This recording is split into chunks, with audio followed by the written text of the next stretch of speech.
FAST. FAST é uma sigla, né? Ou seja, Focused Assessment of Survival for Trauma, avaliação focada com ultrassom no trauma, que é um conceito, na verdade, um conceito que está se modificando, está se ampliando, na verdade, né, esse conceito de fazer ultrassom no trauma, que se iniciou apenas com ultrassonografia abdominal do pericárdio e hoje está se expandindo realmente para o conceito de ultrassom dos pés à cabeça, da cabeça aos pés, que a gente chama de FAST ABCDE. Né? Em todas as fases do ATLS, atendimento, que a gente sabe do ATLS, o ABCDE da vida, o ultrassom ele pode ser integrado e a gente vai falar principalmente do conceito original, mas também desse novo conceito do FAST. Eu não tenho dúvida nenhuma que todo paciente politraumatizado ele precisa ser manejado de acordo com os princípios do ATLS, que é o ABCDE da vida, né? Via aérea, boa ventilação, circulação, dano neurológico e exposição do paciente. E dentro da avaliação circulatória, uma das perguntas que a gente tem que fazer é se existe líquido livre na cavidade abdominal, se existe hemoperitônio. Certo? Essas são das perguntas que a gente faz, especialmente no paciente com estabilidade hemodinâmica, no paciente chocado. E se a gente fizesse essa pergunta, digamos, na década de 80, como que a gente responderia essa pergunta? Através de uma coisa chamada, um procedimento chamado lavado peritoneal diagnóstico. Lavado peritoneal diagnóstico. O lavado, infelizmente, como é que é o procedimento? É um procedimento invasivo, né? Você coloca um cateter profundo na cavidade abdominal do paciente, aspira, veio sangue positivo sendo cirúrgico. Se não veio sangue, você instila 1000 ml de Ringer lactato e coloca em sifonagem. Colocou em sifonagem, a gente tem que ver se veio sangue ou não veio sangue. Imaginem, para eu ter certeza que tem um exame positivo, eu vejo inclusive aquele líquido no microscópio para saber se tem hemácias. Então é um exame extremamente sensível. O lavado peritoneal diagnóstico é um exame que detecta 20 a 30 ml de sangue na cavidade. Se tiver bem pouquinho sangue, bem pouquinho, a gente já detecta. E lavado peritoneal positivo significa laparotomia. Não tem como ter um lavado positivo e falar, não, vamos esperar, ver se positivo a mais, não tem positivo ou negativo. Foi positivo, ganha laparotomia. Agora imaginem esse paciente, foi um paciente com trauma abdominal fechado, ele tem um sangramento, tem uma laceração mínima hepática, ele tem 30 ml de sangue na cavidade e eu fiz o lavado peritoneal nesse doente. O lavado veio positivo. Aí ele vai para a cirurgia e a cirurgia, a laparotomia é uma laparotomia branca. A gente não acha nenhuma lesão, ou uma lesão muito pequenininha que não merece nem ser tratada. Então, na verdade, quando a gente trabalha com um exame extremamente sensível, a gente normalmente está diante de uma baixa especificidade. Então, fazer apenas o lavado tem problemas. Além disso, o lavado tem outros problemas. Além de ser um exame invasivo, de ser muito sensível, imagina que eu sou um cirurgião da emergência e alguém chega para mim e fala assim, olha, tem um cara, você não sabe fazer FAST, não sabe fazer ultrassom, não tem problema nenhum, ninguém precisa saber, ninguém é obrigado a saber, né? Não me ensina na faculdade. Mas tem um cara que sabe fazer, vai estar aqui daqui a 10 minutos. O cirurgião sabe como é que é amoroso, né? Não! Eu vou fazer o lavado. Aí fez o lavado, estou 1000 ml de sangue na cavidade. Aí chegou aquele cara que sabe fazer. Quando ele vai fazer o FAST, ele encontrou líquido livre. E aí? Esse líquido livre é um peritônio ou é líquido lavado? A gente não tem como saber. Então, o lavado peritoneal diagnóstico inviabiliza a realização do FAST, inviabiliza o exame posterior. Um terceiro problema do lavado, o quarto problema do lavado, além de ser invasivo, além de ser muito sensível, além de inviabilizar o FAST, ele só pode ser realizado uma vez. Porque imagina, é um procedimento invasivo, pode sangrar para dentro da cavidade. Sangrou para dentro da cavidade, eu não posso repetir. Porque o segundo lavado, será que era sangue realmente é um peritônio do paciente pelo trauma ou aquele sanguinho do lavado? Então o lavado peritoneal diagnóstico progressivamente foi sendo substituído pelo FAST, pelo Focused Assessment for Trauma, por todos esses problemas. Falei para vocês que a especificidade é baixa, e é verdade, dependendo do centro, 6 a 26% das laparotomias indicadas pelo lavado eram brancas. Essa é uma estatística alemã da década de 80, que foi publicada em 1990. 6 a 26% das laparotomias brancas, imagina, até 26% dos pacientes foram submetidos a uma laparotomia desnecessariamente. Isso acrescenta morbidade do paciente, acrescenta complicações, dias de internação e custo. Portanto, a gente tende a substituir, a gente tem que substituir o lavado peritoneal diagnóstico pelo ultrassom point of care. E o que é a ultrassonografia point of care ultrasonography? É um conceito que surgiu justamente com o FAST, da realização do ultrassom não pelo radiologista, não pelo especialista de imagem, mas pelo médico que está cuidando do paciente. Isso é ultrassom point of care. Quando o médico que está cuidando do paciente, não o especialista em imagem, realiza o exame de ultrassom. Realiza o ultrassom point of care. Ele não precisa ser um exame de emergência. O reumatologista pode utilizar o ultrassom point of care no ambulatório dele. O cardiologista pode avaliar o paciente estável no seu ambulatório com ultrassom. O anestesiologista pode realizar um bloqueio ou avaliar o coração do paciente no pré-operatório. Então, a gente, de fato, o conceito do ultrassom point of care, ele não é um sinônimo de ultrassom da emergência, mas a gente sempre pensa na emergência, na UTI, porque foi nesses cenários que o conceito foi criado. Especialmente o primeiro ultrassom point of care foi realizado na Alemanha no finalzinho da década de 70, que foi justamente o que posteriormente se chamou de FAST. Ele não é, como eu disse, exclusivo da emergência da terapia intensiva. Ele pode ser realizado, por exemplo, no atendimento hospitalar. Então imaginem que eu tenho um paciente com trauma torácico, ele sofreu uma colisão do veículo, um acidente automobilístico, num local muito distante de um grande centro, e naquela região tem disponível um transporte com helicóptero, um transporte aeromédico, né? E aí aquele paciente que tem um trauma tóraco-abdominal, por exemplo, esse paciente hipotético tem um pneumotórax. Imagina que esse paciente, se eu não reconhecer o pneumotórax no cenário e transportar o paciente com o helicóptero, no momento que acontece a despressurização, o pneumotórax aumenta, o paciente para, o paciente morre. Então, é muito importante a gente reconhecer, se possível, esse tipo de lesão ainda no cenário, para tomar decisão baseado justamente em informações mais acuradas do que simplesmente o exame físico. Não, eu vou fazer o diagnóstico pneumotórax, vou auscultar o paciente. Auscultem o paciente num cenário pré-hospitalar, para saber se o murmúrio vesicular é bilateral. É praticamente impossível, muito barulho, a gente não consegue fazer um exame clínico acurado. Mas com ultrassom não, ultrassom a gente perpassa esse tipo de problema. A sala de emergência é um outro local que se faz, pode ser a Estação Espacial Internacional, local que não tem médico. Os astronautas da NASA hoje são treinados para realizarem ultrassom, que a gente chama de teleultrassonografia. Os astronautas são treinados para realizar a técnica, e essa imagem vem para a Terra, e aí o indivíduo médico que está aqui na Terra, ele olha a imagem e faz o diagnóstico do paciente imagina, tem hipertensão intracraniana, porque pode acontecer durante a grande aceleração, pode acontecer hipertensão intracraniana. Você pode indicar, por exemplo, uma medicação, acetazolamida, por exemplo, para reduzir a pressão intracraniana do astronauta, claramente a cefaleia excruciante, coitado, do astronauta, e estão fazendo aqui ultrassom point of care, a gente pode manejar esse paciente da Terra. Então isso é ultrassom point of care, não é um exame realizado pelo especialista, é realizado pelo não especialista em um cenário diferente do departamento de radiologia.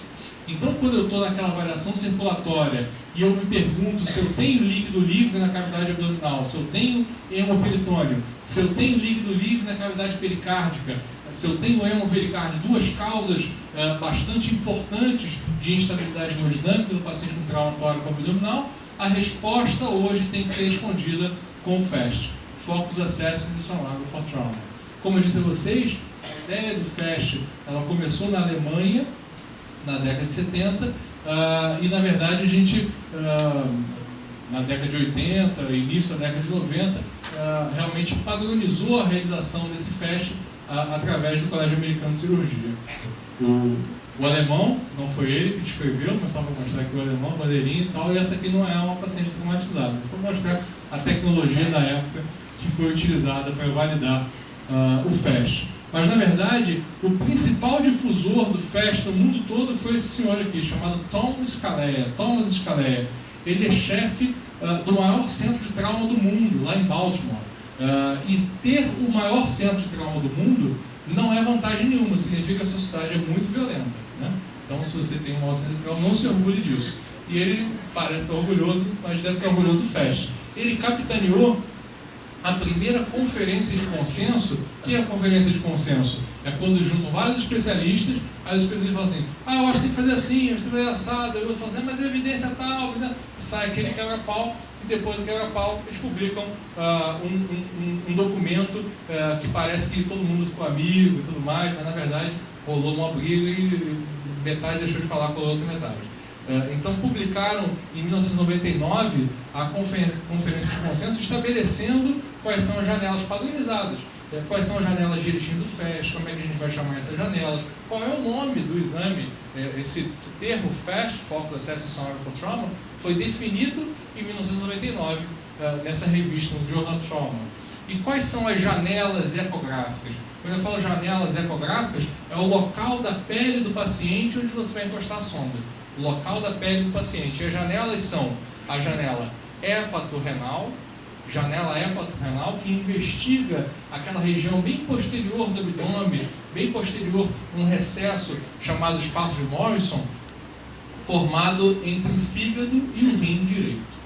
Então, recesso ou janela hepatorrenal. Em segundo lugar, a janela espleno-renal, que é um recesso formado entre o baço e o rim esquerdo. Em terceiro lugar, a janela pélvica ou suprapúbica. É uma janela que busca líquido livre na cavidade pélvica do paciente, ainda intraperitoneal, muito próximo à bexiga, região perivesical do paciente. E por fim, nós temos uma última janela, que é a janela subcostal ou subchifoide. Essa que pergunta ela responde? A pergunta é se o paciente tem líquido livre na cavidade pericárdica. E se o paciente tem tamponamento ou não, que você já sabe ver a imagem, você já sabe, inclusive, reconhecer pelo colapso, pela presença de derrame e pelo colapso do ventrículo direito. Então, observem, essas são as 4 janelas que a gente vai ver passo a passo. Toda vez que a gente vê uma imagem ultrassonográfica, vocês já sabem, a região mais superficial da tela, o que é? A pele do paciente. A região mais superficial da pele, mais superficial da tela é a pele do paciente. E quanto tem de profundidade aqui? A gente consegue ver no cantinho direito da imagem, aqui no caso, 15 centímetros de profundidade. 15 centímetros de profundidade. E a gente está visualizando, olha só, o ultrassom está passando pela pele, vamos ver aqui na imagem, ó. O ultrassom está passando pela pele subcutânea, passa pelo fígado, olha só, ele está apontando um pouquinho aqui para a região mais posterior do paciente. O rim é um órgão retroperitoneal, fica atrás do peritônio, né, extraperitoneal. E a gente está observando inicialmente a pele, subcutâneo, fígado e rim. Olha só, mesma coisa. Pele, subcutâneo, fígado e rim. E essa região entre o fígado e o rim, a gente chama de espaço de Morrison. Se eu tiver líquido livre, vocês já sabem, o líquido, qual é a cor do líquido? O líquido é preto. Ele é anecoico. Se houver a presença de líquido entre o fígado e o rim, eu digo que esse paciente tem um FAST positivo, está indicado a laparotomia. Elmo, você falou para mim que o lavado peritoneal ele detectava 20, 30, 40 ml, muito pouco sangue na cavidade abdominal. E o FAST, quanto ele detecta? Pelo menos 250. O paciente com menos de 250 ml na cavidade, é muito difícil a gente conseguir visualizar sangue. Elmo, caramba, e se o doente tiver 200 ml? Ele não merece a laparotomia? Provavelmente sim. Só que a grande vantagem do FAST em relação ao lavado é que eu posso repetir.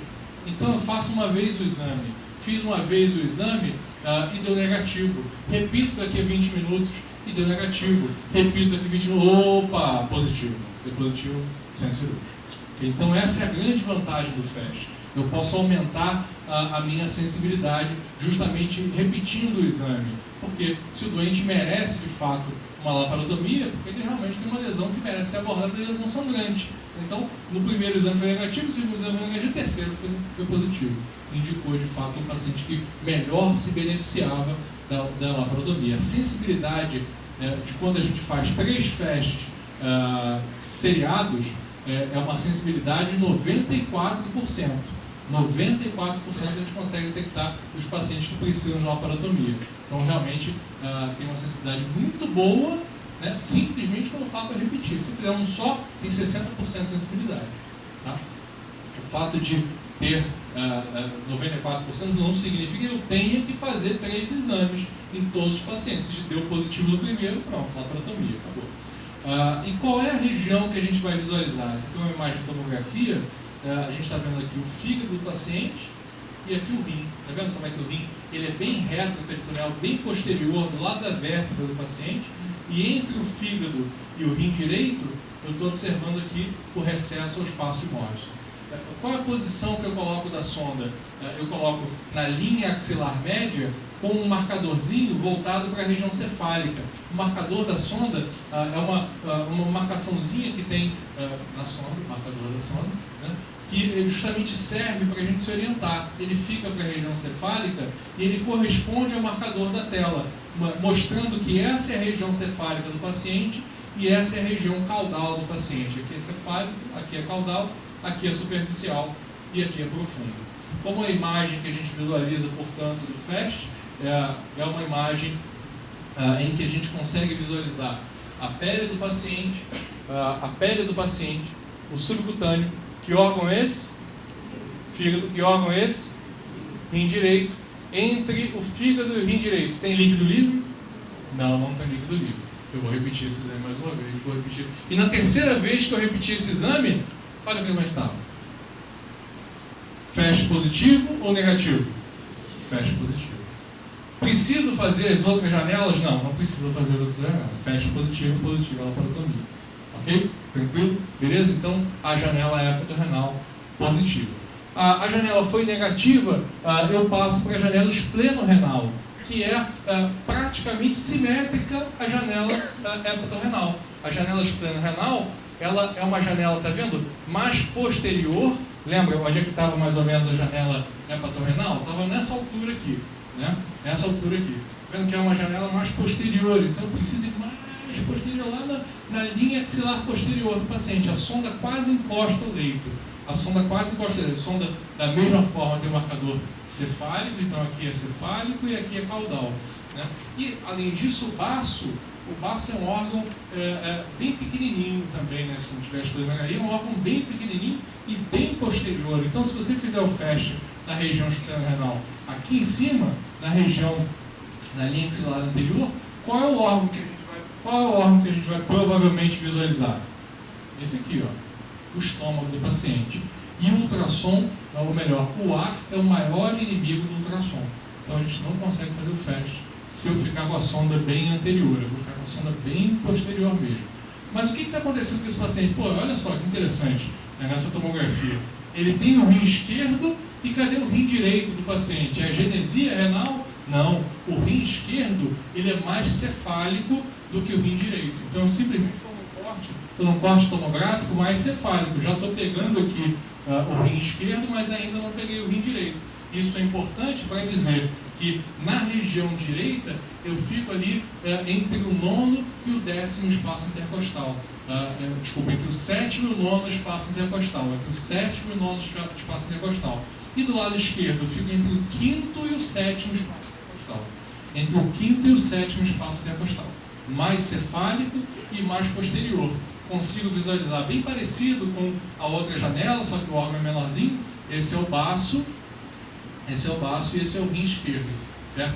Pele do paciente, subcutâneo, baço e o rim esquerdo. Esse espaço entre o baço e o rim esquerdo eu chamo de recesso esplenorenal. Não tem um epônimo, né? Do lado direito tinha um espaço de Morrison. À direita não tem, vocês podem dar o nome de vocês, se vocês quiserem, ainda dá tempo. Tá? Como é que é o seu sobrenome, doutor? Nossa, como é? Escolim, que maravilha. Vamos chamar então de espaço de Escolim. Olha que beleza. Porque se fosse Elmo Pereira, espaço de Pereira, não ia emplacar nunca, né? Agora, espaço de Escolim, pô, dá certo, parabéns. Então, olha lá. A senhora pode, se eu for um dia publicar alguma coisa, eu vou chamar a senhora para publicar só por causa do sobrenome. Pereira, imagina. Pereira, ninguém cita Pereira no Congresso Nacional. Agora, Escolim. O pessoal não cita, mas é bem. Parabéns, Antônio. Depois pega aí o meu cartão. Então está lá o baço, está lá o rim esquerdo do paciente. E eu observei da mesma forma do que na direita, que nesse exame, observem, entre o baço e o rim esquerdo não tem líquido livre. Poxa, mas tem uma imagem anecoica aqui. Essa imagem, na verdade, ela está se originando de uma costela do paciente. Eu falei para vocês que o ar é inimigo do ultrassom. Os ossos, os órgãos sólidos, desculpa, as estruturas cálcicas, elas são inimigas também do ultrassom. Então, observem que eu tenho uma costela, ela faz com que o ultrassom seja refletido e o ultrassom para de sofrer refração, e eu tenho essa imagem aqui de sombra acústica posterior. É diferente de quando eu consigo visualizar líquido em todo o espaço espleno-renal. Observem esse exame, pele, subcutâneo, músculos. Que órgão é esse? Esse é o baço do paciente, esse aqui? Esse é o rim esquerdo. E entre o baço e o rim esquerdo, a gente consegue visualizar algum líquido? Não, a gente não consegue visualizar. Esse é um exame negativo. Agora observem esse exame. Tem líquido livre na cavidade abdominal? Tem líquido. O que eu vou fazer com esse paciente? Laparotomia, não tem dúvida nenhuma. Laparotomia exploradora. No abdômen, a gente finaliza o exame com a janela pélvica ou suprapúbica. E qual é a diferença importante que a gente precisa anotar aí? A diferença anatômica entre pacientes masculinos e femininos. Então, a principal diferença anatômica é que o homem não tem útero. Portanto, eu vou observar a bexiga e vou observar o reto, certo? A bexiga e o reto do paciente. É claro que, para a gente fazer esse exame, o ideal é que o paciente tenha a bexiga cheia. Se o paciente é traumatizado, não tem sinais de fratura de pelve, ele vai ganhar um cateter vesical, que vai ser clipado. Vai ser clipado, a gente aguarda alguns minutos e a bexiga começa a encher. Começa a encher, não sei que ele tem insuficiência renal, a bexiga começa a encher, e a gente consegue fazer o exame com mais acurácia.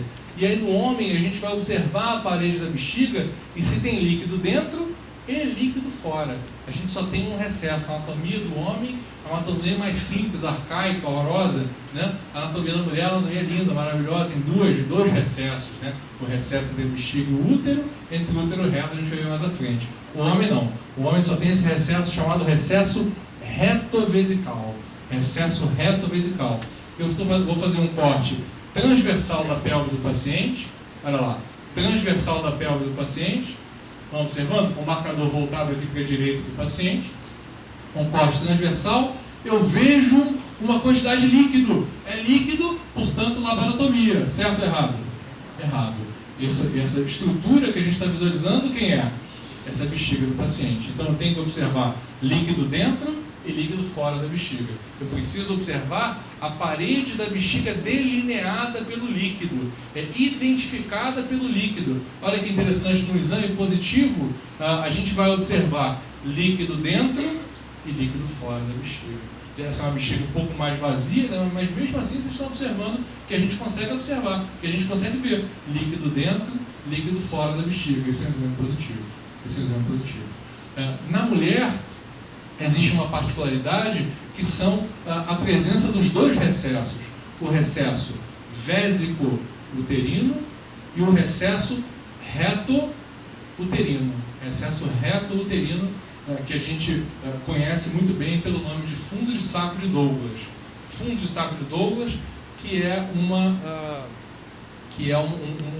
região intraperitoneal ainda, tá vendo? O fundo de saco de Douglas, isso aí é o peritônio recobrindo o reto, recobrindo a porção extraperitoneal do reto. Aqui o útero da paciente, aqui as paredes da vagina e a bexiga. Então eu tenho dois recessos. Qual é o recesso? Lembra que a paciente está em decúbito dorsal, que a paciente está deitada. qual é o primeiro recesso a encher, a se positivar? É o recesso reto-uterino, ou o fundo de saco de Douglas, né? Ou o recesso vésico-uterino? O fundo de saco de Douglas, né? A gente vai ter mais sensibilidade na avaliação entre o útero e o reto da paciente. Vamos fazer mais uma vez um corte transversal na pelve da paciente, aqui a pele, musculatura reto-abdominal, os músculos também são hipoecóicos, mas não são anecoicos, está vendo? O músculo reto-abdominal, os músculos são hipoecóicos. Quais são as estruturas que a gente vê hipoecóica numa ultrassonografia? O músculo a gente vê hipoecóico, o nervo a gente vê hipoecóico e a cartilagem a gente vê hipoecóica. Essas três estruturas. E qual a estrutura que a gente vê anecoica? Anecoica é líquido. Anecoica é líquido. Então, que estrutura é essa que a gente está visualizando? Essa é a bexiga da paciente. Olha que bonitinha a bexiga da paciente. Abaixo da bexiga a gente está observando o útero e abaixo o reto. Está vendo? Uma estrutura circular, hipoecóica na região externa, a camada muscular do reto, e hiperecóica é a mucosa, né? Então eu estou observando aqui que entre a bexiga e o útero tem líquido? Não, não tem líquido. Entre o útero e o reto tem líquido? Não, não tem líquido. Portanto, esse é um exame negativo. Esse é um exame negativo. Vamos observar o que seria um exame positivo. Que estrutura é essa aqui? Bexiga. E essa segunda estrutura? Útero. E aqui? Fundo de saco de Douglas, espaço de Douglas, com líquido, um exame positivo. E que estrutura é essa aqui que a gente está visualizando? Reto, olha só, dá até para ver a peristalse aqui do reto. Então tem o útero, tem o reto, espaço reto uterino positivo. Fundo de saco de Douglas com líquido. Aí vocês podem me perguntar, Elmo, qual é a primeira janela que se positiva? Qual é a primeira janela? Depende do local do sangramento. Se é um sangramento pélvico, claro, a janela pélvica vai ser a primeira a se positivar. Se eu tenho uma laceração hepática, a primeira janela a se positivar é a janela hepatorrenal. Se eu tenho uma lesão esplênica, aí tem uma particularidade. A primeira janela também é a hepatorrenal por conta do ligamento frenocólico. O frenocólico ele bloqueia a passagem de sangue diretamente para o espaço espleno-renal, e só quando eu tenho muita quantidade de líquido que o espleno-renal se positiva também. Então, na verdade, a primeira janela, quando o sangramento é abdômen superior, é a hepatorrenal. Primeira janela que positiva quando o sangramento é pélvico é a janela pélvica. Ok? Tranquilo? Beleza? Então, essas são as três janelas que nós vamos observar no paciente com trauma tóraco-abdominal. A quarta janela é a janela subcostal ou subxifoide, que o marcador também está voltado para a direita do paciente, e como eu estou enxergando uma estrutura que fica abaixo do gradil costal, eu preciso pressionar a sonda de fato no abdômen do paciente. E eu não posso colocar a sonda muito pouco inclinada, 90 graus. Se eu colocar a sonda 90 graus, que estruturas a gente vai ver aqui? A gente vai ver o fígado, a gente vai ver a aorta, a gente vai ver a cava, mas não vê o coração. Eu preciso inclinar de fato a sonda. Mas, Elmo, eu não estou muito longe aqui do coração. Se eu chegasse a sonda um pouquinho mais para perto do ictus, eu não ficaria mais próximo do coração? Tem um problema sério, porque essa região aqui do hipocôndrio esquerdo, qual é o órgão que está presente ali? O estômago. Portanto, eu não conseguiria visualizar o coração, porque o ar reflete completamente o ultrassom. Ok? Tranquilo? Por isso que eu preciso chegar a sonda aqui para baixo do apêndice tifoide, abaixo do processo tifoide, um local em que eu utilizo o lobo esquerdo hepático, que é basicamente água, o fígado é basicamente água, para fazer com que o ultrassom atravesse o lobo esquerdo hepático e chegue até o coração. Eu utilizo o fígado como janela acústica. Janela acústica. Qual a definição de janela acústica? É o local por onde, quando eu falo a definição, todo mundo a definição é o local por onde o ultrassom passa até chegar no meu órgão de interesse. É o local por onde o ultrassom passa até chegar no meu órgão de interesse. O meu órgão de interesse, qual é? Coração, pericárdio do paciente. O ultrassom ele está atravessando o fígado. O fígado, portanto, é a minha janela acústica. Se eu vou examinar o pulmão, examinando o pulmão, qual é a minha janela acústica? O espaço intercostal. Local por onde o ultrassom passa até chegar na imagem de interesse. Okay? Então, eu estou na janela subcostal subxifoide, eu respondo essa pergunta, se existe líquido livre na cavidade torácica. Além disso, desculpa, na cavidade pericárdica. Além da janela subcostal, a gente hoje, além do FAST tradicional, a gente hoje, como eu disse a vocês, estende o FAST a outras perguntas, como, por exemplo, existe líquido livre na cavidade torácica? Como é que é o nome disso? Hemotórax.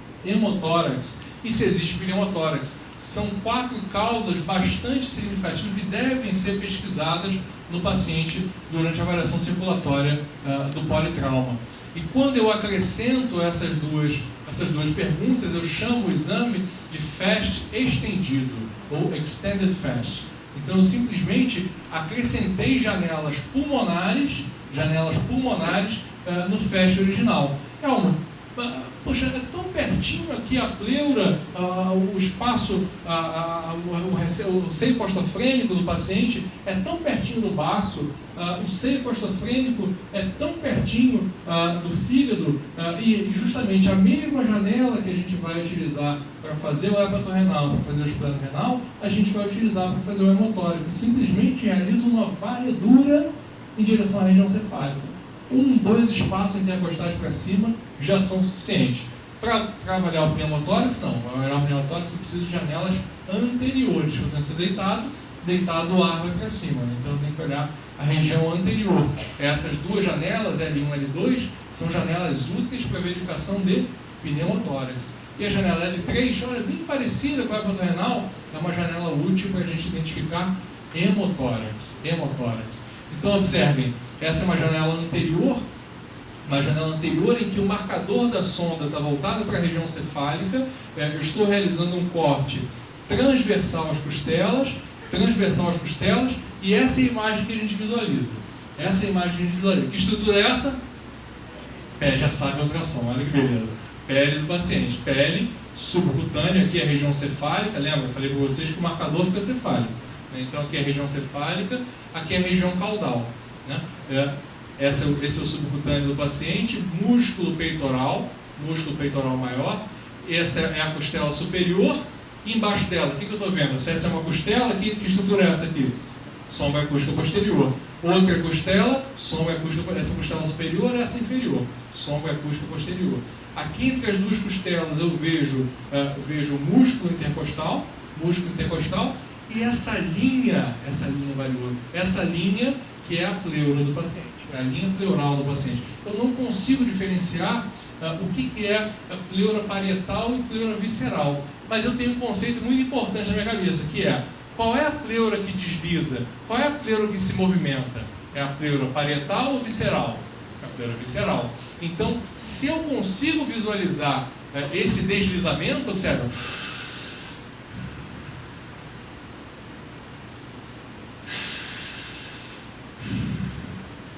Eu observo esse deslizamento, eu tenho certeza que as 2 pleuras estão encostadas, que as 2 pleuras estão apostas, que esse paciente não tem pneumotórax. Se eu observo o deslizamento pleural, eu tenho certeza que esse paciente não tem pneumotórax nessa região examinada.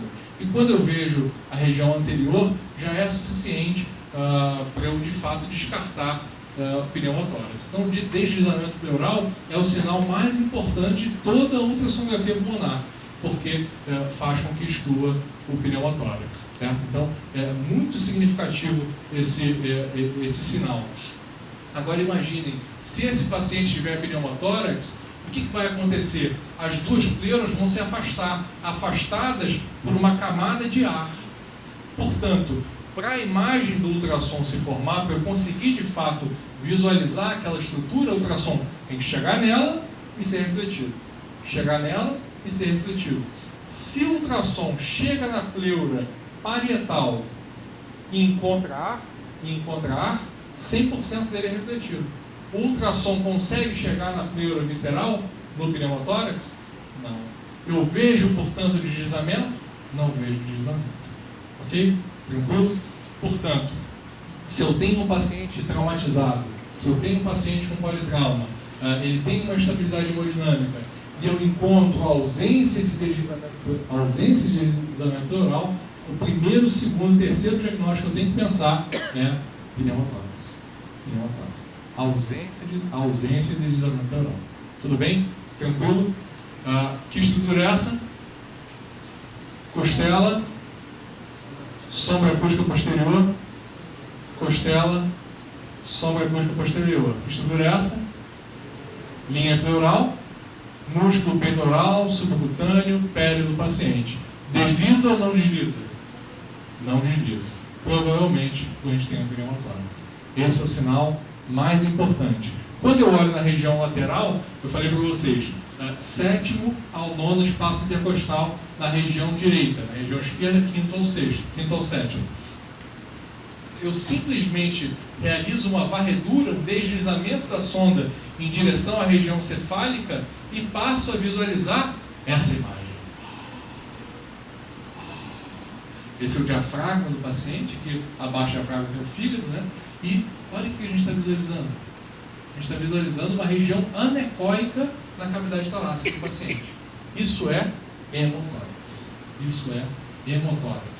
E que estrutura é essa boiando no interior? Só água viva? O que é isso dentro do tórax do paciente? Esse é o pulmão que está colapsado, está fechadinho. Normalmente a gente não consegue ver pulmão, né? Porque o pulmão é aerado, 99% ar.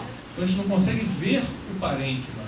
Né? A gente, ultrassom, baixa na pleura, volta, baixa na linha pleural e volta. A gente não consegue ver parênquima.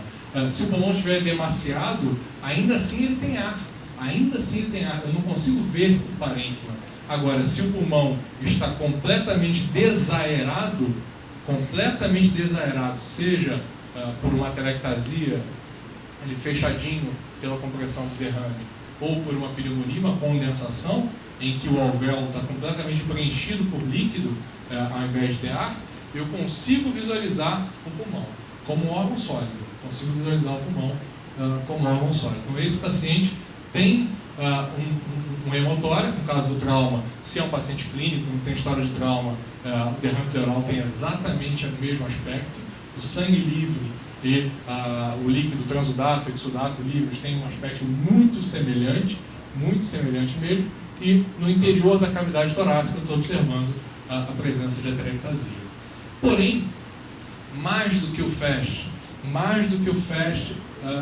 estendido, como eu disse a vocês, a gente hoje fala no conceito mais amplo do FAST ABCDE, em que eu integro o ultrassom na avaliação no A, no B, no C, no D, no E, avalio o paciente dos pés à cabeça, ultrassom cervical, pulmonar, ecocardio, membros inferiores, ultrassom craniano, e na exposição eu faço o meu exame dos pés à cabeça.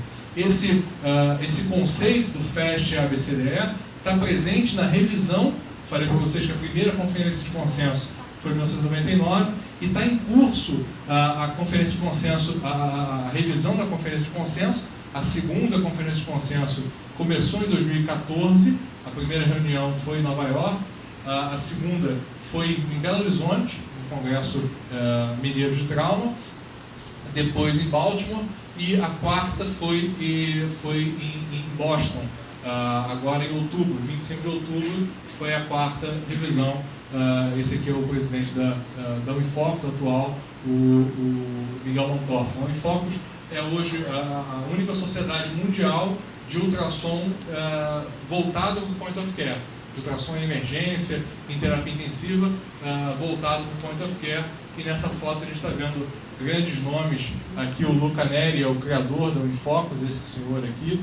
Esse é o Gabriele Via, que é ecocardiografista de pacientes graves. Giovanni Volpicelli é um dos grandes nomes do ultrassom pulmonar, e diversos outros.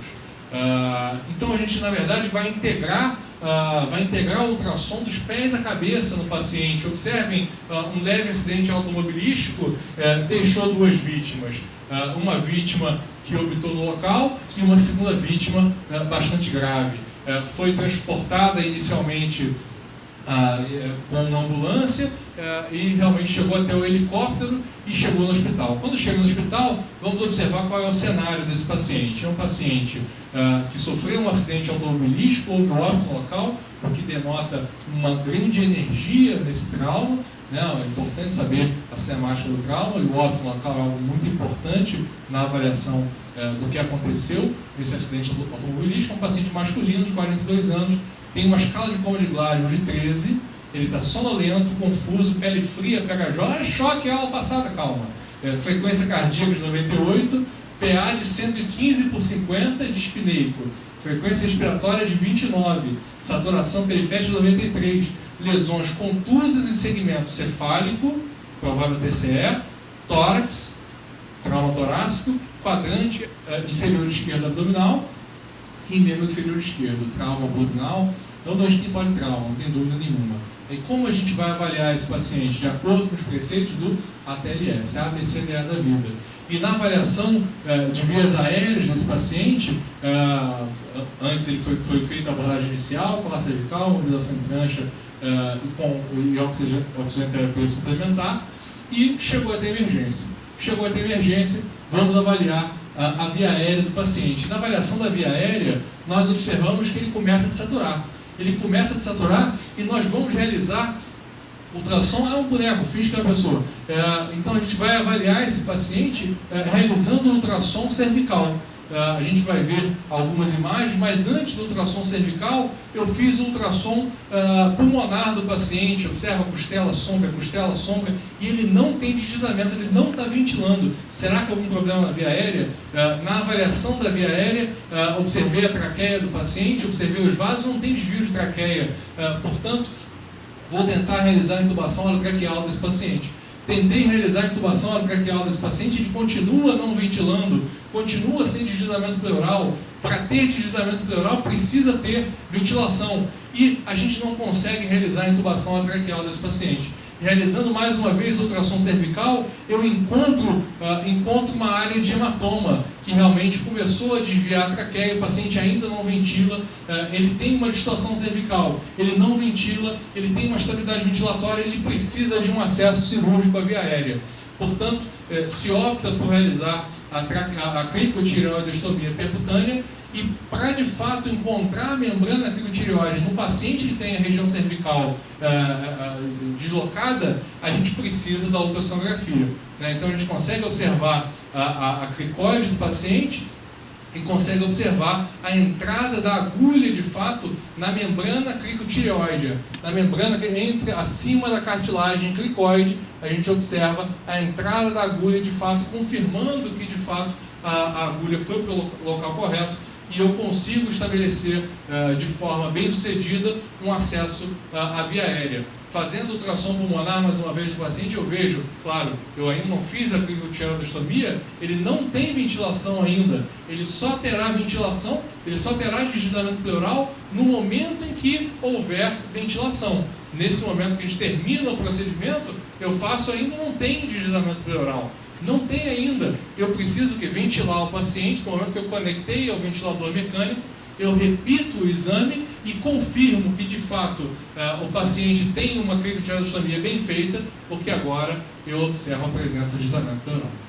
Então eu de fato reconheci que esse paciente inicialmente não tinha nenhuma alteração de via aérea, não me contraindicou realizar tentativa de intubação orotraqueal, mas infelizmente ela foi mal sucedida. Reconheci porque um hematoma que estava se formando, o hematoma se formou, portanto distorceu a via aérea, eu preciso do ultrassom para localizar a membrana cricotireoide e estabelecer de fato a cricotireoidostomia, cujo sucesso pode ser também determinado pela presença de deslizamento pleural. O doente agora está ventilado, mas ele sofre uma nova estabilidade ventilatória.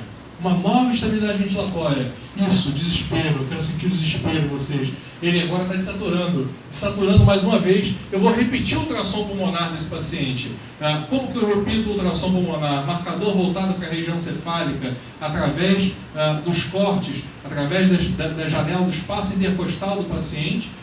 Marcador voltado para a região cefálica, eu tenho costela, sombra acústica posterior. Costela, sombra acústica posterior. E entre as duas costelas, eu tenho a linha pleural. Eu preciso saber se esse paciente desliza ou não desliza. Ele tendo insuficiência, ele tendo insuficiência ventilatória, eu repito o exame E à direita, o que a gente observa é que ele permanece com deslizamento pleural. Então, o tórax esquerdo, o tórax direito, desculpa, eu estou fazendo o exame à direita, o tórax direito provavelmente não é o problema. Fiz também o exame na região lateral e observo o deslizamento pleural. Mas quando eu observo o exame na região do pulmão esquerdo, eu não tenho deslizamento pleural, mesmo com a ventilação não tem deslizamento. Provavelmente a gente tem o quê? Um pneumotórax. Tem um pneumotórax. Portanto, encontrei a região entre não deslizamento e deslizamento, é um sinal que a gente chama de ponto pulmonar, é o local onde começa o pneumotórax, e a gente confirma o diagnóstico de pneumotórax e realiza a toracostomia para tratar esse pneumotórax do paciente. Então, rapidamente, sem necessidade de radiografia, sem perder tempo, a gente reconhece, a gente confirma o diagnóstico e indica a intervenção que vai resolver o problema do paciente temporariamente, pelo menos esse problema que o paciente tem. Então, já resolvemos 2 problemas do paciente. Estabelecemos uma via aérea definitiva e estabelecemos que ele tinha um pneumotórax e esse pneumotórax foi drenado porque nós reconhecemos com o ultrassom. Da avaliação circulatória do paciente, além dos sinais vitais, além da avaliação da perfusão, eu preciso realizar a ecocardiografia desse paciente. Uma das janelas mais úteis é a janela subcostal subchifoide. Quando eu estou realizando com essa sonda, uma sonda setorial, o marcador fica voltado para a esquerda. É uma particularidade que vocês não precisam guardar, mas a gente está apontando o ultrassom em direção ao coração. Observem, o coração, a sonda, ela fica bastante inclinada, ela tem que ser pressionada de encontro à musculatura abdominal do paciente. A sonda ela realmente é inclinada e rebaixada para de fato a gente conseguir fazer o ultrassom passar por baixo do externo do paciente.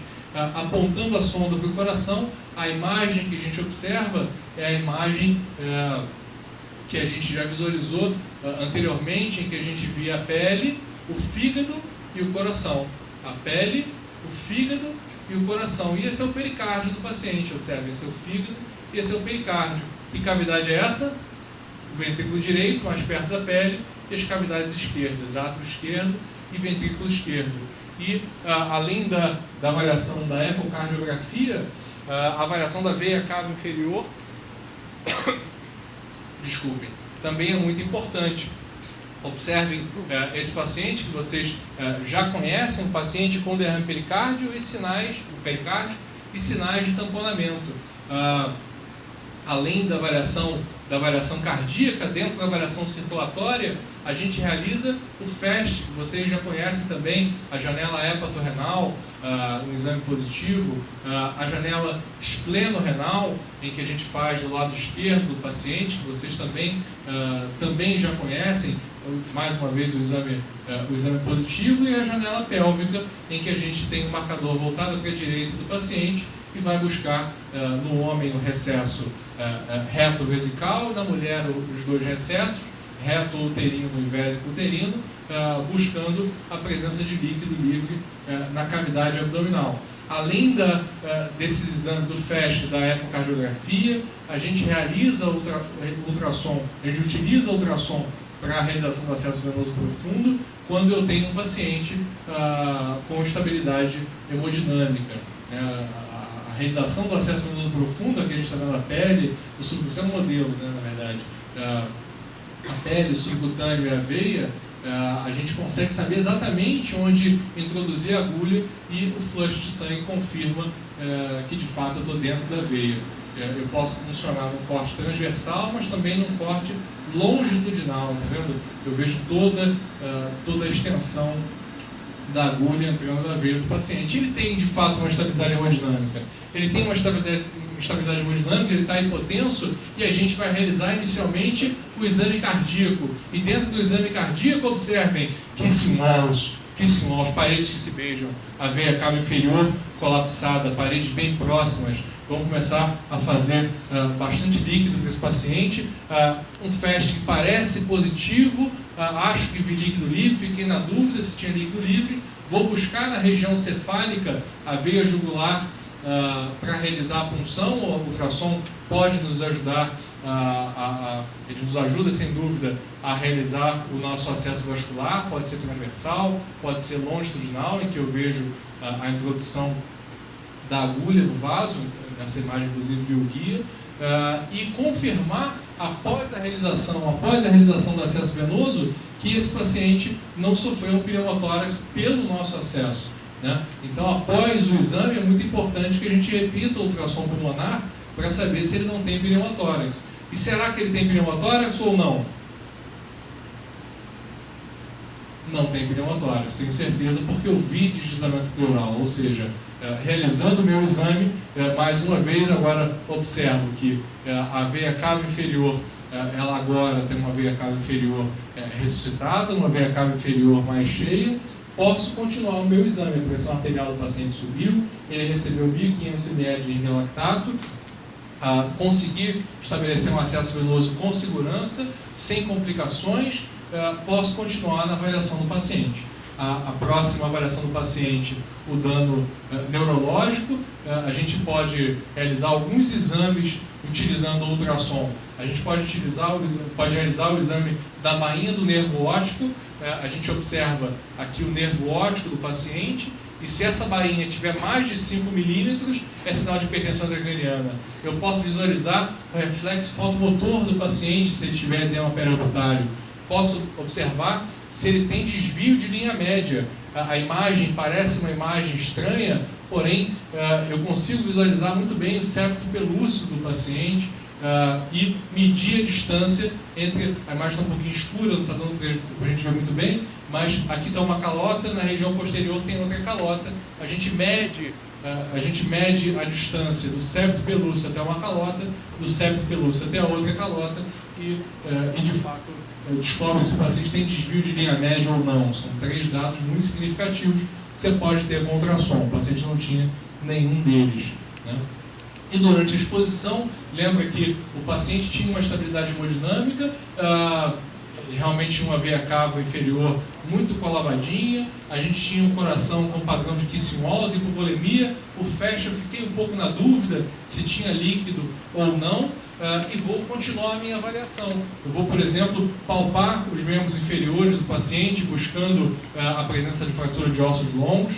O ultrassom pode ajudar também na determinação da dissolução da cortical dos ossos, quando a gente faz ultrassom de ossos longos.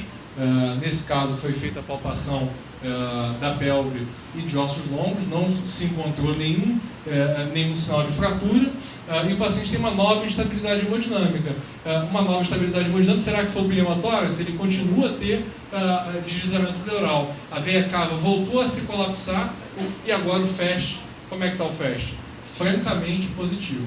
O FAST, tenho certeza que está positivo. Esse doente tem que ir para o centro cirúrgico e ele não tem mais nada para fazer na emergência, né? Se a gente ficar esperando para esse doente na emergência, ele vai, sem dúvida, ter um desfecho que a gente não quer. Então, não tenho dúvida nenhuma que a gente precisa integrar o ultrassom em todas as fases do atendimento. Hoje, nas grandes emergências, nas grandes unidades de terapia intensiva, a gente já tem disponível o aparelho. Então, quando eu comecei a dar aula de ultrassom em 2010, a gente não tinha o aparelho disponível, essa era uma grande limitação. Mas hoje, a maior pergunta que a gente faz é, de fato, como aprender, né? E como é que a gente aprende, de fato? E foi essa a resposta que o Dr. Luca Neri, esse senhor aqui, respondeu criando a Unifocus, a única sociedade de ultrassom point of care. Aqui no Rio de Janeiro ela é representada pela Rio Ensino Médico. A gente realiza os cursos da Unifocus para médicos. A gente criou inclusive um curso para acadêmicos, não é um curso da Unifocus, é um curso voltado para a semiologia também. E vocês podem acessar no Facebook, no Instagram, no Twitter, no Periscope, no WhatsApp, no tudo, tá? E a gente tem os nossos contatos aí. Esse é o planejamento do curso voltado para trauma e emergências, dos cursos para médicos. né? Avaliação de vias aéreas, de ventilação, circulação, FAST, ultrassom cardíaco, acesso vascular, ultrassom dos membros inferiores, trombo pulmonar, exame neurológico. Ultrassom que é um exame, é um curso de 2 dias que está voltado realmente para a integração da avaliação do paciente crítico. Mas, sem dúvida, a gente sabe, o Focus entende que ela não deve ser o norte durante muito tempo na formação dos médicos e principalmente dos estudantes. A universidade tem que ser o norte, de fato, no treinamento de paciente na ultrassonografia point of care. Isso está bem presente na New England, uma publicação de 2 anos atrás, que fala que uma geração de novos médicos deverá ser treinada para ver essa tecnologia como uma extensão dos seus sentidos, assim como diversas gerações fizeram com o estetoscópio. E esse desenvolvimento necessitará da incorporação dessa tecnologia no currículo médico das universidades.